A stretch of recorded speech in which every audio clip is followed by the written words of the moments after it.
Thank you so much for joining us for day 7, the last day of the HS Awareness Week virtual summit. This week has been filled with so much information, from learning the basics of HS to understanding some of the more complex topics like genetics and some of the new emerging information about nutrition and diet. Today, we are focusing on, to end the whole week, with focusing on stress management through energy work, and specifically using the modality Reiki healing, which I personally love. And I was introduced by my amazing friends back in Detroit. I don't come from a background where energy work like Reiki healing is normally practiced. So when I got introduced to it, it was a very transformative experience for me. And it was a way for me to manage some of the emotions, the weight, and the energy that I didn't know what to do with that came with HS. Sometimes we have stagnant energy inside of our bodies, and we're not sure how to address that or how to get rid of it. And I felt like Reiki was one of those spaces where a lot of that could be redirected. And so I wanted to provide that and extend that to the community that I'm a part of, in hopes that it resonates with someone, and it's something potentially that you all will invest in if it does resonate with you, because I think it can be very transformative for you. And so before we get into the actual session, I want to, of course, thank our amazing sponsors for our summit this year, and that is Hydraware, 100-page journals, HS Foundation, Hope for HS, HS Connect, Designs by Muriel, and Sugar Lovin'. Thank you so much for your donations, your time, your talents, because without you, this event would not be possible. I'm so excited now to introduce a good friend of mine and such an amazing healer, Camille Langston. Thank you so much for joining us today. I would love to just pass it off to you so that you can give your interjection and let people know who you are. Thank you. Yeah, thank you all for having me. Thank you, Jasmine, for organizing all of this, not just for, the people who are attending, but for just knowledge in general, for knowledge's sake. I know that HS is a really, it's not really rare, but it is rare. And I feel like a lot of people, even who don't have it, don't know about it. And so I'm glad that this summit is happening to spread awareness and to share tools and resources with people so that people don't feel so burdened and alone, because it can be a really intense and isolating thing to have to deal with chronic illness of any kind, especially in this world and especially in this country where healthcare isn't as accessible as it should be. So, thank you all for having me. My name is Camille Langston. I am a Reiki master teacher, energy practitioner, um, and I've been studying the connection between the mind and body, and applying it with my clients for about 10 years, and also to my own life. Um, so I wanted to share a little bit about how I found Reiki, or how Reiki found me, however you want to look at it. Because I think that storytelling is just how the brain works. And I want to allow everyone to, yes, to take in all of the intellectual information I'm going to be sharing with you all today, all the scientific information, but also the story of it. Um, and I think they're both equally as important. So a thing about my practice is that, yes, I'm a Reiki master teacher. Yes, people know me for that.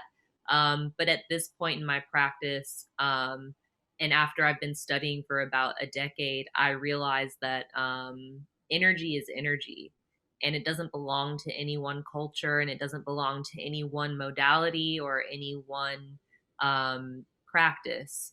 And the more that I do it and practice it, the more that I realize that, and the more that becomes apparent.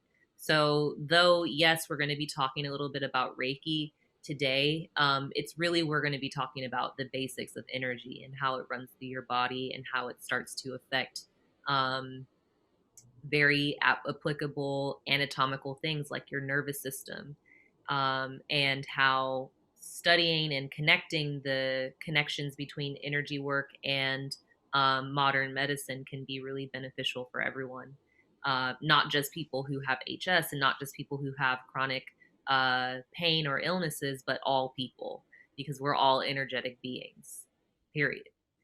Um, so, my story with Reiki, it was about 10 or 11 years ago now. I was in college, and I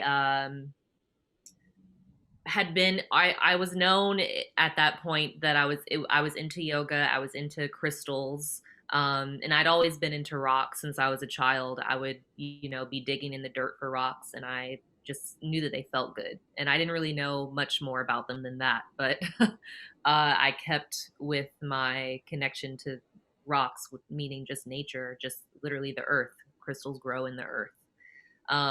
So my friend had been studying in Mexico, and she's Japanese American. She spent a summer in Mexico building houses, and she came back and she had learned this thing called Reiki. And Reiki, what is it? Thank you for asking. Reiki is a form of energy healing given through the hands, um, uh, and also through your intention. It originated in Japan, so it's not a religion. It's not occult practice. It's a modality. It's just like massage. It's just like acupuncture. It's just like all those modalities. Just because you go get acupuncture doesn't mean you're all of a sudden a Taoist. It just means that you just went and got a service. Um, so that's what Reiki is.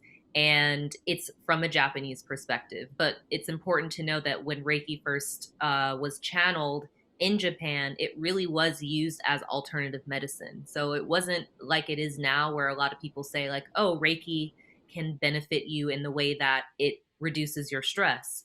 And your stress levels can greatly affect your health.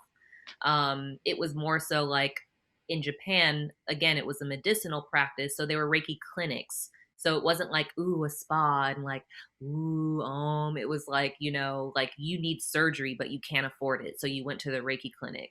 Or you broke a bone in your body, but you can't afford the consistent medical care at a traditional hospital. So you went to the Reiki clinic because it was a lot more affordable and it was a lot less invasive. And people healed themselves in that way. So I came across Reiki from my friend, and she was like, I learned this thing called Reiki from this curandera in Mexico, and can I practice on you? And I was like, sure. I didn't really think much of it. I was like, that sounds interesting. And that was really the beginning, middle, and end of my thought process with it. And so it was in my dorm room. It was about a 20-minute session, and I laid down and she placed her hands on me. And it's important to note that Reiki isn't massage in the way that massage is actually physically manipulating the body. Whereas if you go get a Reiki healing in person, they'll just be laying hands on you like this. So they aren't going to be like moving your body around. They'll just literally be resting their hands, hovering above your body or resting on your body with your consent. And then you can also get virtual long distance sessions, but that's a different thing I'll talk about later. So I laid down and my friend laid hands on me. And the first thing I saw actually was an ancestor.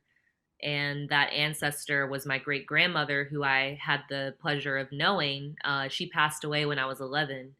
And I was a weird kid in the way that I was always kind of communicating with plants and animals, um, and could see things that other people couldn't necessarily see. Though I didn't know that other people couldn't see it, I thought everyone saw that way because I was a child. I didn't know. But I eventually found out around actually the time that my great grandmother passed away that, not everyone sees that. And I actually might be weird because I saw those things, or, it might be that I was seeing evil things. And so maybe I should stop doing that. People projected a lot of fear onto me, even though all of my experiences with it were very positive and very affirming and healing and beautiful. But that's the world we live in. So um, the first thing I saw was my great grandmother, and she asked me in the vision why I stopped talking to her. And that was something I used to do when she passed away, because she had pretty advanced Alzheimer's when she passed. And so sometimes she would remember me, sometimes she wouldn't towards the end of her life. And I was so excited after she passed away to speak to her, because there was never any of that in my experience after she passed.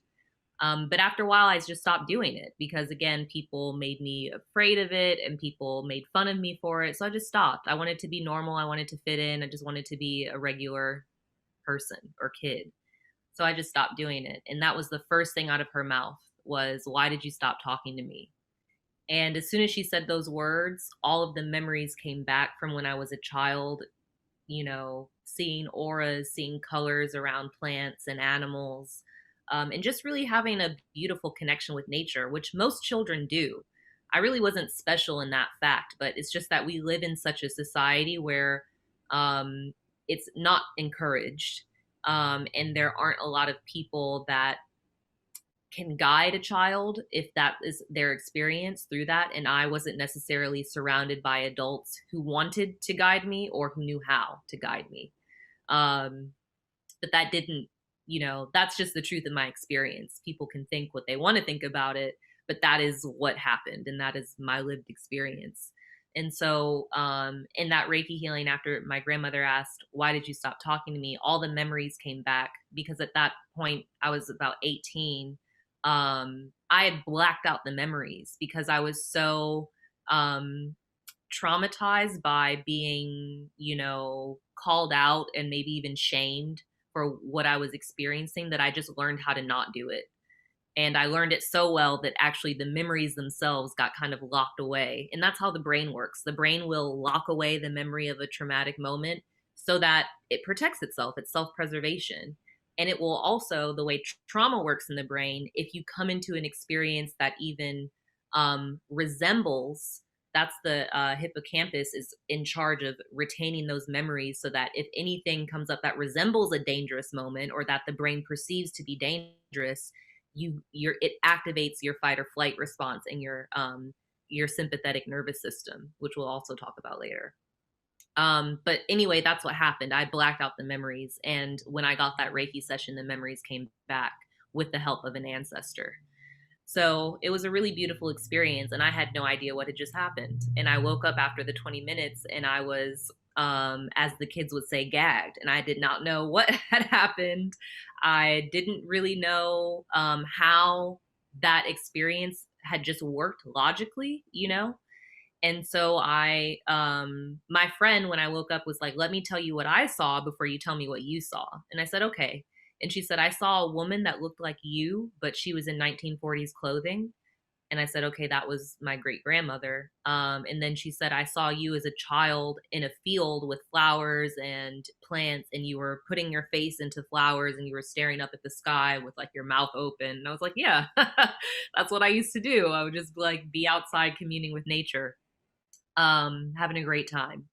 And so after that, I was like, wow, this Reiki thing, I didn't even know how to spell Reiki at the time. And my friend, there are certain levels to Reiki where as you're learning, you learn more. And the first level is just for practice. And so you don't really know a lot about it. And she was at the first level. So she couldn't really break down to me the science of Reiki or the, ancient histories of Reiki. I just had to trust it. And I think that's a really key component when it comes to healing the body and the mind is trust. To trust that whatever modality or whatever methodology you're choosing to heal yourself, that if it doesn't work, then it's going to lead you to something that works eventually. And you have to trust that. And that it can be difficult, but it doesn't have to be. It can actually be quite easy, but we all have our own belief systems that are running 24/7 that either tell us it's going to be easy or difficult. So that was my first experience with Reiki. And at that point, I just decided that this was something that was worth me looking into. So for a couple years after that, I just sought out Reiki master teachers and received healings. And then when I moved to California in 2013, I actually tore my ACL like the first week being here. And I was here to be an actor. I moved to and got into USC's acting school, and all of a sudden I can't walk because I tore my ACL.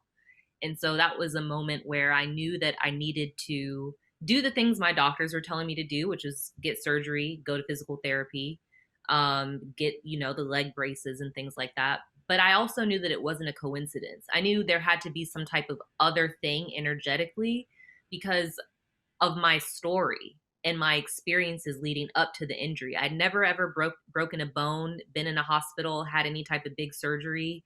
So to me, it wasn't like, oh, a random thing, like, oh, you just tore your ACL, no big deal.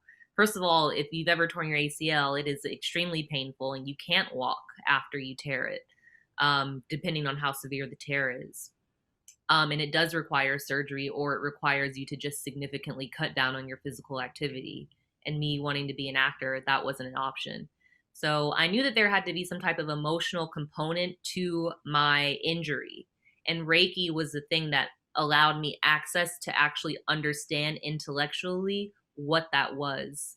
And so, what we're going to talk about today is the emotional connections to disease and illness, and we're going to go through a lens of traditional Chinese medicine, just to keep it scientific, because whatever your religion is, whatever your spiritual beliefs are, this isn't just that. This is actually backed by science, and beyond that, even in a deeper sense, this is backed by thousands of years of indigenous experience and wisdom. So if you are struggling internally with getting down with, my stories of spirits and ancestors, that's fine. You don't have to take that part of the story. But I am also going to give a lens of a medicinal lens, so that regardless of your inner beliefs, you can have access to some tools that might broaden your access to things that could help you. And that's really the goal. So, I talked about Reiki being a form of energy healing given through the hands. And one of the main things that a lot of indigenous cultures, including, African, Asian diasporic countries, also Native American, indigenous to the Americas, they all kind of have the same belief about sickness. And that belief is that all sickness is created from energy imbalances, in or around the body, and sometimes both. So, with that perspective, that all injuries or all sickness is from an energy imbalance, we can start to break down um, our own illnesses or our own symptoms, even, Uh, and I'm going to give examples as we go through from my own life, but also from a broader sense of the teachings of these systems. Um, so, I'm just looking at my notes here. Yeah, so Reiki deals with something that they translate into English as the universal life force energy. And there are as many cultures as exist on the planet, that's how many names there are for this energy.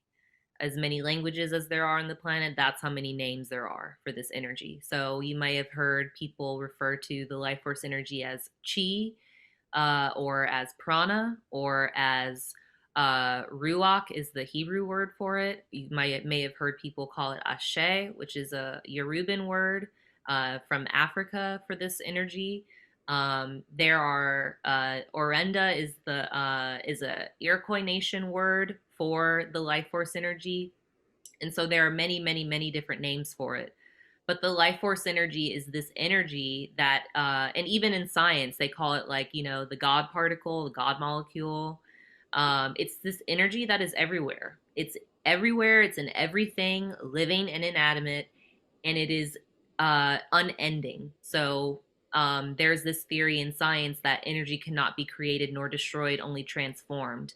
And that energy that they speak of is the life force energy. So nothing can actually permanently die, nothing can permanently live. Energy is constantly getting recycled, constantly getting reborn and dying, and transformed and transmuted into something new. And so that's another concept to keep in mind when we're talking about the life force, or when people are talking about energy imbalances, that's what they mean. That's the energy that they're talking about. And it's important to know that if you ever do go to a non-medical practitioner, a healing practitioner, that's the energy that they're working with if they are a person of integrity. So they're never giving you their own energy. They're never giving you their own vital energy that they need for their own body, or any type of like weird energy. They're channeling, they are trained to channel the life force energy. And again, that's the energy that's all abundant. It's everywhere. It's ubiquitous. It is everywhere.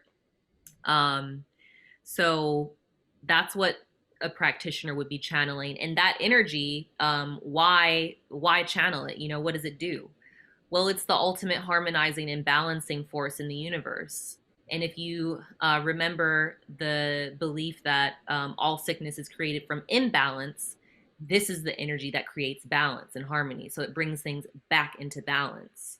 And places that, like being in nature, there's an excess amount of life force energy in nature, or not necessarily excess, there's a perfect balance of it. Whereas sometimes in cities, or even in certain jobs or work environments or relationships, even, the energy can be imbalanced. The life force is either depleted or it's out of whack in some type of way. And when you go into places in nature like the ocean or a forest, or even connecting with the house plant, you are connecting more directly with that life force energy. And that is what creates the healing. That's what allows the body, or the energy rather, within your own body to come back into harmony and balance. Um, so I'm going to show you all. I mentioned that I was going to be talking about energy healing from a traditional Chinese medicine perspective. And so I'm just going to share my screen and show this image of meridian lines in the body. And once I get access. Awesome, thank you. Okay, so here are meridian lines in the body. Again, we have the Chinese diaspora to thank for this knowledge. It's thousands and thousands of years old. And it's important to note that traditional Chinese medicine is just as complex and um, of elevated study as, like, you know, someone in the West going to medical school. And doctors in the Asian diaspora are usually trained through this type of lens, whether it be traditional Chinese medicine or Ayurvedic medicine, which is more from India. But this is, if you go to a doctor in China, they're going to be well versed in what we might call Western medicine, but also well versed in this type of perspective when it comes to medicine and the body. And so this is one of the basics of understanding traditional Chinese medicine is meridian lines. And meridian lines, as you see, they're kind of mapped out here on the body. It's important to note that meridian lines are non-physical. So they do overlay certain, you know, organs, or even vessels or capillaries in the body, but meridians as a concept are non-physical. And a good definition would be for it an energy pathway, or an energy way is what a meridian is. So again, going from the perspective that all sickness is created from energy imbalance, it puts into perspective things that people might be a little bit more familiar with of chakras, which is from India, Ayurvedic medicine perspective of energy centers, which traditional Chinese medicine has as well. They just have different names. But the meridian lines go through the body as they're mapped out here. And these are just the main ones. There are a lot more. And they believe that the meridians are connected to elements, and also forces of yin and yang. So yin being the more gentle, receptive, what some people might call divine feminine, which has nothing to do with gender. It is a cosmic force. And then the yang is the active, hot, divine masculine. So to talk about it in a more scientific sense, yin would be cold, yang would be hot. And so, as you all know, with HS, it can be aggravated from inflammation. So, if the body, to put that in perspective of Chinese medicine, traditional Chinese medicine, if the body's too inflamed, if the body's too much in yang, they have certain techniques and practices that help the body cool down and return back to yin. And there are certain organs who are naturally more yang and naturally more yin. For example, the liver is a yang organ, and when the liver gets inflamed, it can cause all types of havoc in the body. Not just like, oh, liver failure, but like issues with your reproductive organs, skin issues, intestinal issues, headaches, like all types of things can happen just with one organ going wrong. And so what's important to consider when you're thinking about things like traditional Chinese medicine or Ayurvedic medicine is that it really is a holistic approach, whereas Western medicine can be more looking at the symptoms only. Uh, indigenous medicine and things of that sort are definitely looking at it more holistically. So not just like, what are you putting in your body? What types of medications are you on? But like, how are you feeling today? What is your environment like at home? Do you have people around you who care for you? Are you caring for yourself? And so they understand that the mind and the body aren't separate, and that if someone is believing that they are, just meant to be sick all the time, then they're probably going to be sick all the time, because they realize the power that the mind has in creating the physical reality. um so back to this image of the meridians, and it does give you a key here. So the colors of the elements and the yang ming or the tai yin, and the colors correspond with those energies and the elements. So it's important to note, I think, that as you look at meridians in the body, I'll give you an example of how this actually helped me heal something within my own body. Since I was a child, have had chronic migraines and tension headaches. And this past year, I started diving more into holistic medicine from a traditional Chinese medicine approach. And I discovered from reading this book called The Web That Has No Weaver, and I can type that in the chat for you all. Uh, can I? Where's the chat? Oh, here we go. The Web That Has No Weaver. That's the name of the book I was reading. And they broke down in traditional Chinese medicine, headaches can be connected to actually a lot of different internal organs.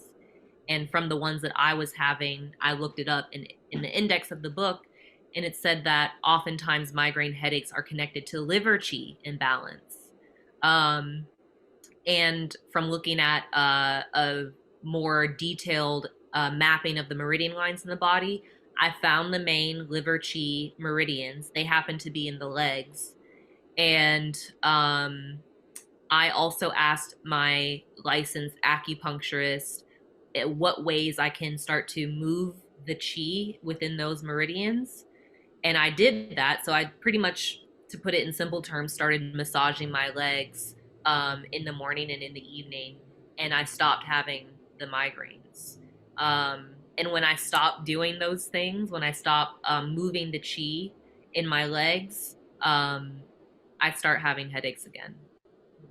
So that's just one example of how, yes, meridians are non-physical, but the way that they're mapped out and where they connect with the organs can have physical benefits. And Reiki is the same, because Reiki comes from more ancient practices of Shintoism, which is the indigenous practice in Japan, and also Buddhism, which came to Japan by way of India and China. So looking at the medicine systems from India and China can be really beneficial to a lot of people. And there's another book, I don't know if anyone has mentioned it yet in the summit, but it's called Eastern Body, Western Mind. I'm going to type that out. And it's a great book to kind of connect all of the modalities. Um, it's by a woman called Enodia Judith. She has a medicine background and an energy background in terms of yoga. So I love her books. She has another book called The Wheels of Life, if you're really into wanting to learn about chakras, also from a medical standpoint. I like her perspective because she's in both worlds. And so she can speak on it from both ways. And I'm not a doctor. I want to be really clear about that. I'm not a medical practitioner. I'm an energy practitioner, and there is a difference. And I don't want to go to medical school, and I won't ever. But I do come from a medical family. In fact, my father and my sister are both doctors, so I have a respect for modern medicine that maybe some other energy healers might not have access to that perspective. And so I'm always looking for ways to blend medicine with energy, because I think they can learn a lot from each other. And for example, if someone had something like a heart attack, um, they might need to go get open heart surgery. And I'm not doing that. I'm not cutting open anybody's anything, nor do I want to. But I might be able to sit with a patient and help them figure out, maybe after they've gotten their surgery, why, of all the organs in the body, why the heart? Why at all the times of their life? Why now? Why did you have the heart attack right now? What have you been experiencing emotionally and mentally that may have been a catalyst for that type of response of a very vital organ in the body? And in that way, we can have a more holistic viewpoint of illness and of sickness and of disease and of injury also. Um, so yeah, that's the meridian lines. Um, I found it very helpful to kind of look at that. I'm also going to share another two more sources for you before we get into the demonstration, the experiential part of this. There's a great resource for anyone who's looking into more natural healings or holistic healing. Um, and it is a book called Prescription for Nutritional Healing. I'm going to share my screen one more time for that, and it looks like this. It's an amazing book. And actually, one time, it's thick. It's literally about this thick, and it's not that expensive. It's maybe like $25 to $30 if you look for a copy online. You can also probably get a PDF for a lot cheaper or for free if you look. Um, but I love this book because it has a huge index. So you can look up all types of diseases and disorders, and it's going to give you step by step natural ways to heal the body, that don't involve uh, sometimes toxic prescription medication. And this isn't anti-prescription. This is just saying that sometimes you can take prescription medicine and it's very effective, and that's great. And sometimes those same prescription medicines that work can bring toxins into the body. And it may help to look at things like, okay, how do I keep taking this prescription that's really helping me, but also assist my body in flushing out toxins, so that my liver or my kidneys or my intestinal tract aren't holding on to these actually unnecessary components from the prescription drug. And that's again just a way to be like, okay, yes, listen to your doctors, and if one doctor is saying some weird things that don't work for you, go find another doctor. There are 8 billion people on this earth, and you don't have to just listen to one person and their one perspective. And since there are 8 billion people on the earth, there are 8 billion different realities, because everyone has a different perspective, and your perspective determines your reality. So if someone has a reality or perspective that doesn't fit you, go find someone who does, and who honors your body, and who listens to you. Can't stress that enough. And that goes not just for doctors, but for any practitioner you work with. Make sure that there's someone who actually cares about you, who has integrity, who will share their knowledge with you, but also let you know the limits of their knowledge, and try to put you in contact or within a resource that might have the knowledge that you're seeking. Okay, so that's the prescription for nutritional healing. One more thing before we get into the energy portion is, I'm going to share with you some notes from my breathwork class that I recently got training in. It was a pretty intensive training. It was about 4 months. And wait, I shared it the wrong way. I'm going to do it this way. Okay, so I want to talk about these two things here very briefly, the sympathetic nervous system and the parasympathetic nervous system. So remember when I was saying how I was so traumatized that my brain had blacked out the memory of my experiences with nature? That was my sympathetic nervous system activating itself. And as you see, the sympathetic nervous system activates things like fight or flight. It prepares the body or the organism, because humans aren't the only ones that have sympathetic nervous systems. Plants also do. It prepares the organism for stress. It directs the body's rapid involuntary response to dangerous or stressful situations. Again, so the hippocampus is a part in the brain that stores memories, and when the hippocampus recognizes, or when an experience is close enough to a memory or experience that you've had, it activates the sympathetic nervous system. It prepares your body for stress. It prepares the body for fight or flight. And that slows down and starts to block the chi flow, because your body then starts to send energy only to the vital places instead of dispersing it evenly throughout the body. And if your body stays in fight or flight long enough, if you stay in the stress long enough, it will start to make you sick. Again, prolonged activation can elicit the release of adrenaline, also can be translated as anxiety. And it can also manifest sometimes when the sympathetic nervous system is constantly activated as pain without explanation, not knowing why, there being no logical sense as to why you might be in pain. Conversely, when you do things that relax the body, and everyone's body is different, so that's going to mean different things for different people. But when you start to relax the body, the parasympathetic nervous system activates.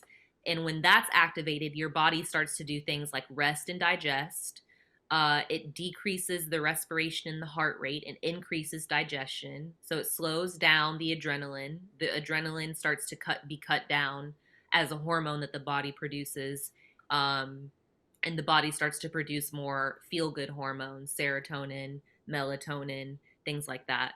And it influences the limbic system in the brain, which is where your brain processes and sorts and organizes your emotions. It returns the body to homeostasis, which is just a fancy way to say rest. Gives the body a calm and relaxed feeling over a period of time. And it can be activated by things like breath work and other somatic things like Reiki, breath work, healing touch, massage, essential oils. Also, things like eating healthy foods can activate your parasympathetic nervous system. So these are just things to keep in mind. Okay. Okay, so enough talking, blah, blah, blah. We're going to get ready for the experiential part of this. And I always tell people, I could talk all day about the science behind energy and why it works, but it's much different when you actually feel it. So I mentioned something earlier about long distance healing. Though Reiki can be given through the hands and in person, it's an energy, right? It's the life force energy, right? And I said the life force energy is the energy that's everywhere, meaning that it's not bound by space and time the way that physical objects are. Whereas, I'm here in Northern California visiting my sister.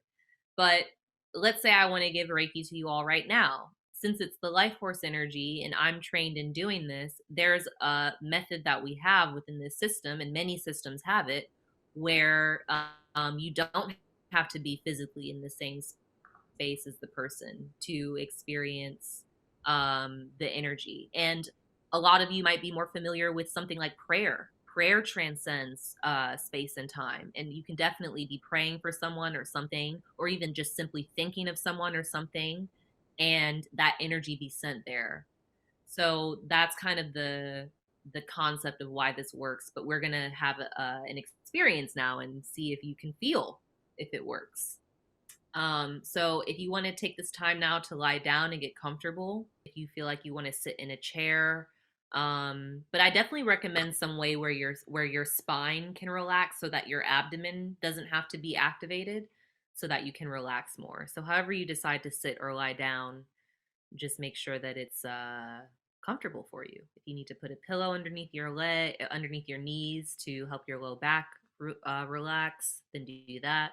If you need to get a blanket, then you're welcome to do that. So go ahead now, and if you haven't already, close your eyes. And here in the silence, just allow your energy to settle.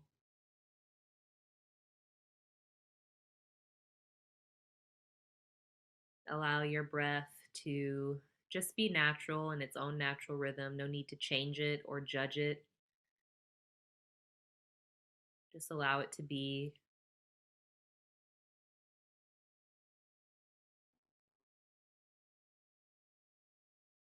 And allow every inhale to draw your attention and your focus more inward towards yourself.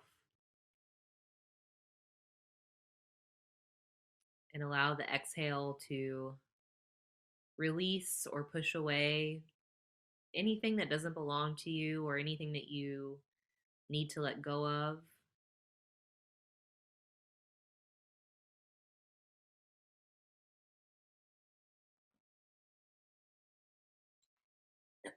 And take a deep inhale through your nose and exhale through your mouth,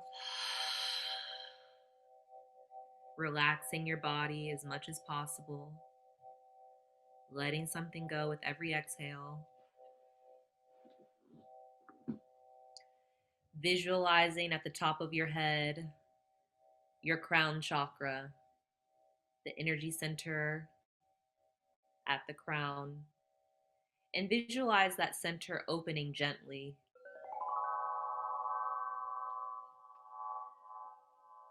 This center being one of the many centers in the body that allows in to your system the life force energy, that ultimate harmonizing and balancing force. Allow the crown chakra to gently open and begin to allow the life force energy to flow into your body like a sweet honey.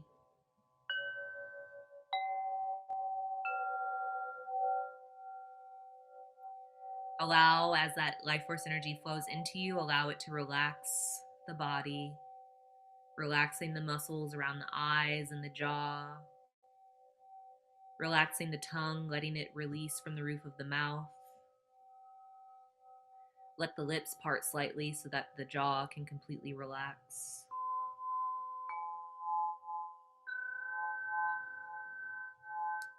Let that energy flow down your neck and your shoulders, down your arms all the way to your fingertips, allowing the life force energy to balance you.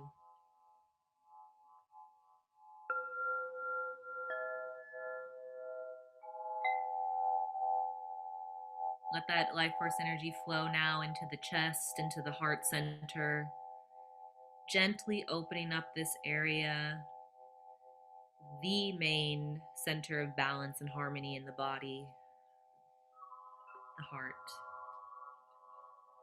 Let's all take a collective breath here, in through the nose, and big sigh, let it out through the mouth. Letting go of anything that the heart may have been holding on to that's too heavy, that doesn't belong to you, that isn't yours to hold. Keep releasing as you breathe deeply, directing the life force energy now to move down into your abdomen, bringing healing to all of your internal organs and to every cell in your body, assisting in the cells of releasing toxins and calling in more vitality, more healing and health. Let that energy move down now into your pelvic bowl. This is the center of the body, sometimes called the Sea of Qi or lower Dantian, where all of your vital energy, the energy you use for your physical body that gets replenished by things like eating and sleeping and resting. Allow the life force to enter into this vital energy center, replenishing you, clarifying your energy, clearing away any emotional debris.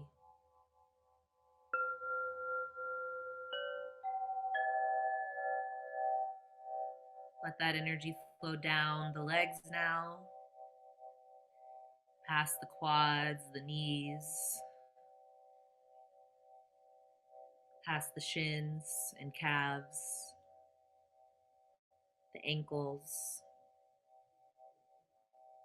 and finally to the feet and toes. And let's take another deep breath in through the nose.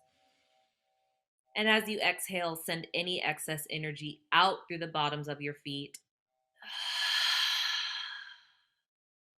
with your intention, sending any energy that you released deep into the core of the earth to be transmuted and transformed into positive energy.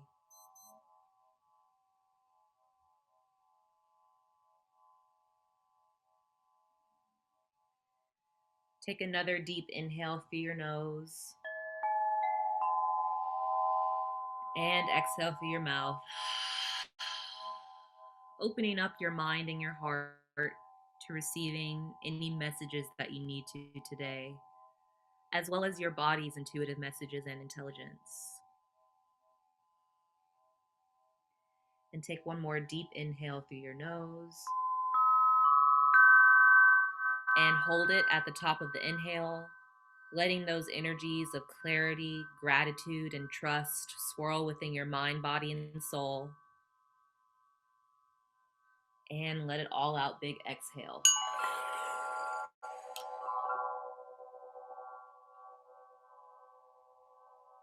Calling upon your higher self and any other spiritual guides that you personally feel connected to, feeling free to welcome only those of the highest vibration into this shared space, and only those who have your best interest at heart and in mind.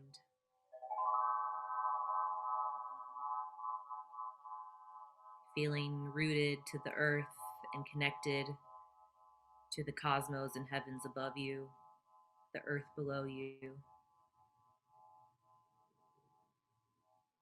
Communicating to your mind, body, and soul now that it's time to relax and to release.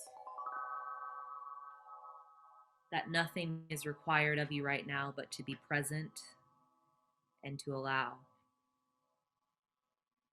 And so it is, and so be it. Ashe.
Begin to take some deeper breaths here in through your nose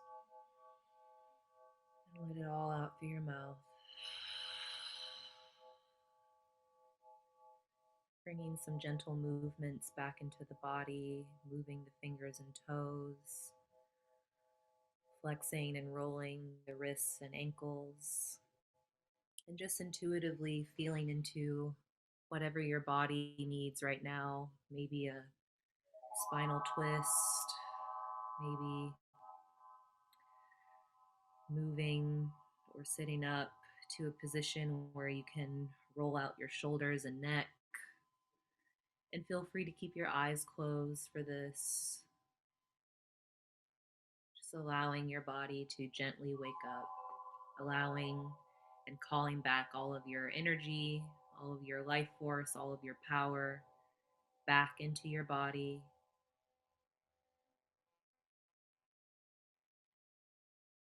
Maybe rubbing the legs and knees to get the blood circulating. And be gentle with yourself as you come to a seated position. Feel free to open your eyes now if they aren't already.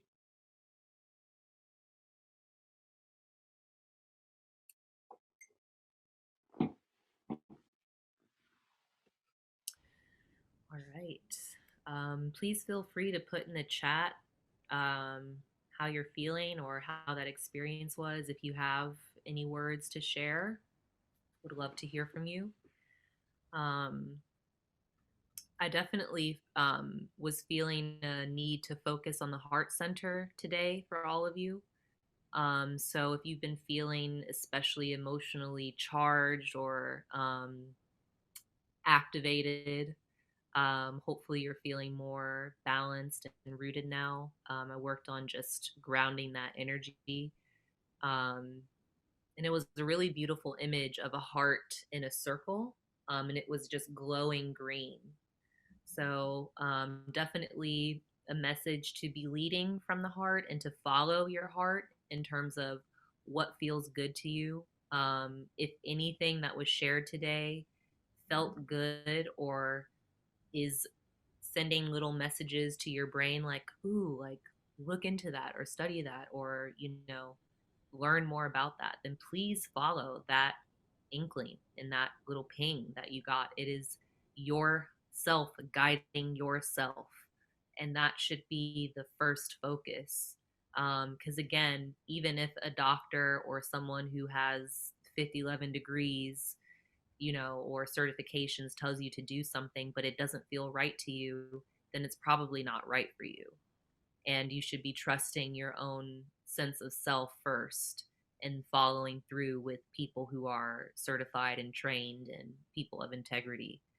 So keep that in mind. And it doesn't just mean for HS, this goes for relationships and jobs and living situations. If it doesn't feel right to your heart, don't subject your heart to it or find ways to remove yourself from that situation, or lessen the impact of that situation if it's something that, for example, like a family member who you can't just delete them off the face of the earth, but maybe you can make some distance. It doesn't mean that you have to stop loving these people. It just means that you are protecting yourself, and that's your right. You don't have to be in any situation or with any person who abuses you. That includes yourself. You don't have to abuse yourself, and you don't have to tolerate anyone, family, friend, doctor, acquaintance, abusing you. And the heart knows and the heart remembers. So listen to it because it's infinitely more wise than we give it credit for. Let's see, someone typed something in the chat. Definitely feel more relaxed. Yeah, thank you for sharing that. And so that's, a reason why people are like, oh, Reiki is great for relaxation, because it is, in truth, it is. It is good for relaxation. But in a medical sense, when you lower your stress levels, you get healthier. And so that's why they call stress the silent killer, is because sometimes we don't even realize certain things are stressing us out. So that's another moment to check in with your heart and being like, heart, do you even enjoy going to this job? Do you even enjoy talking to this person? Do you even enjoy living in this place? Making sure that, because that's where your authentic self rests, and that's where your higher self rests, is in the heart. Um, Full body sensations for me, felt a blanket of cold energy throughout the entire practice. I also felt that energy force leave from the bottoms of the soles of my feet. Oh, that's beautiful. Thank you. Yeah, and that's a great point that sometimes, if you ever get Reiki in person, sometimes the practitioner's hands will get really hot.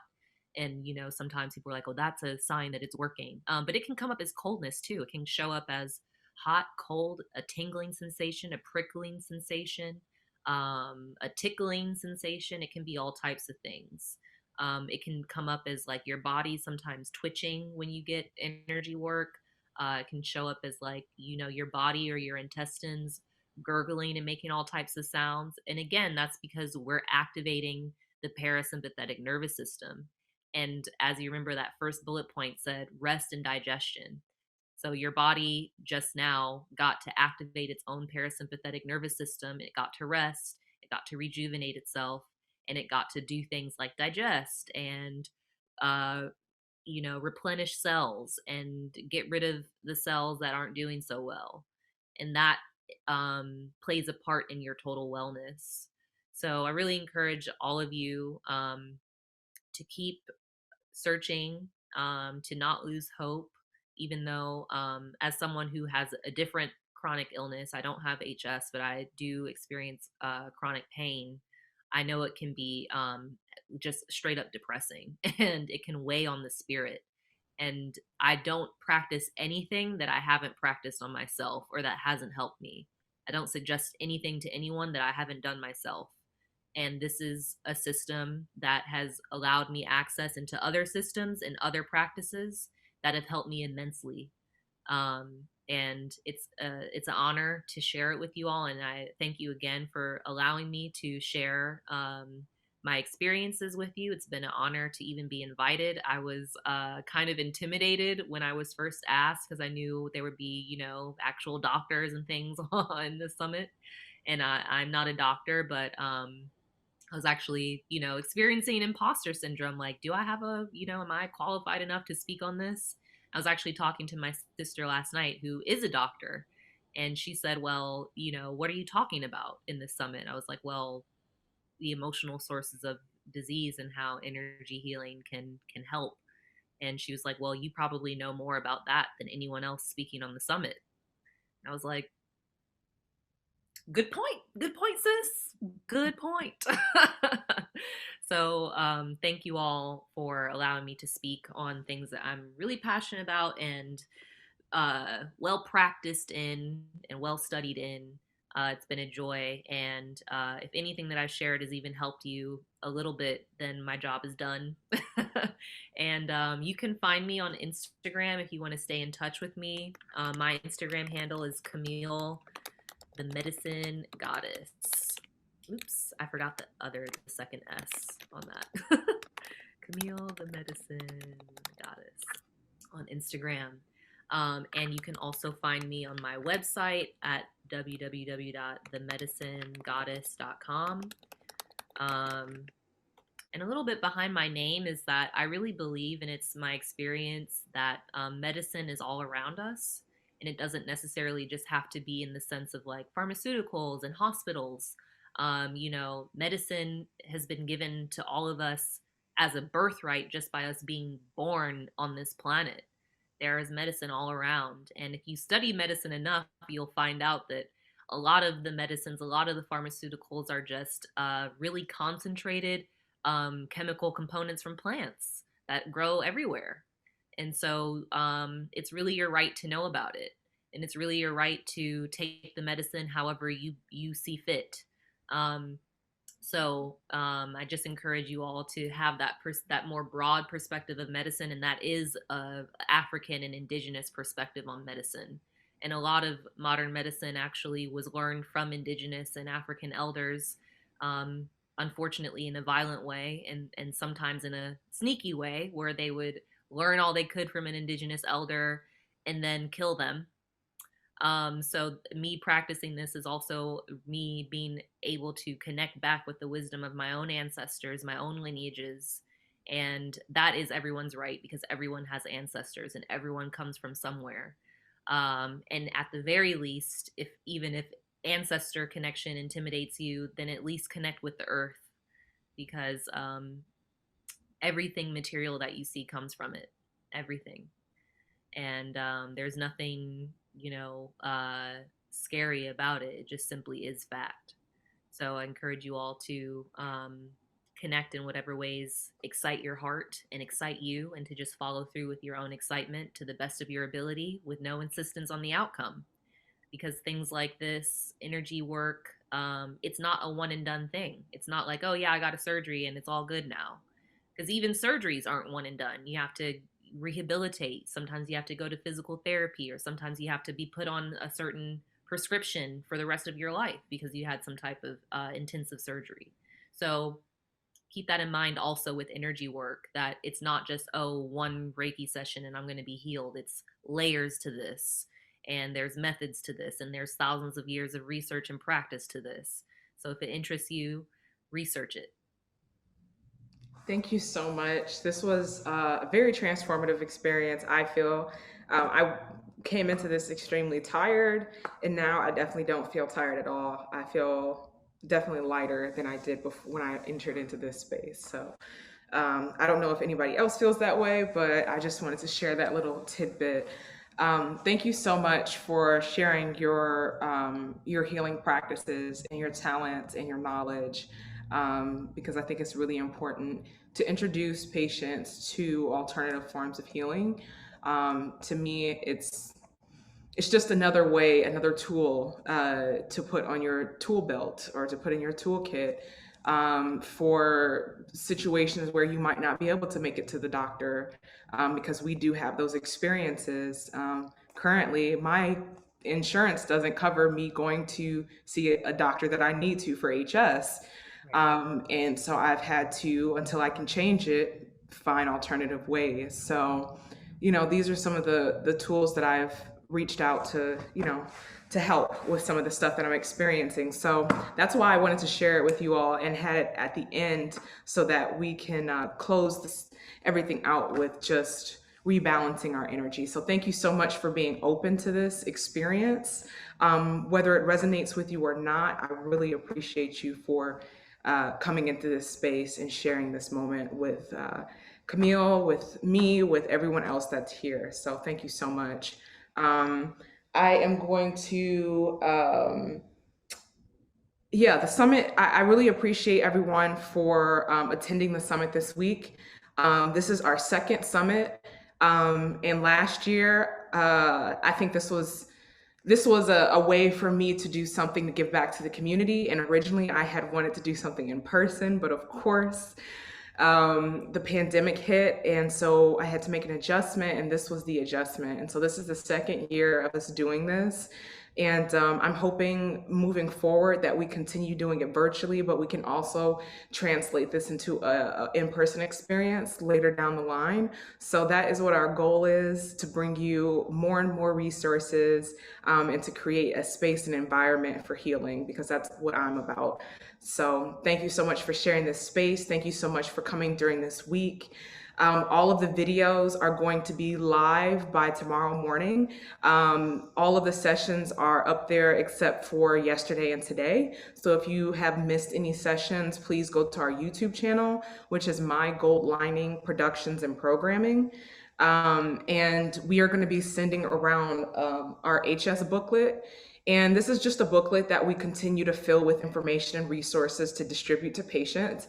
And we're going to continue adding to it through the years, just to see how big it can get. And we want to create basically a guide for patients to manage HS, not only through pharmaceuticals, but Eastern medicine as well, and other alternative practices. So you'll be getting that soon, for sure, as a follow-up to the summit. So thank you so much. Keep your eyes peeled for that. Thank you so much again. And I hope you all enjoy your Sunday. Love you all. And I will You. see you next time. Thank you.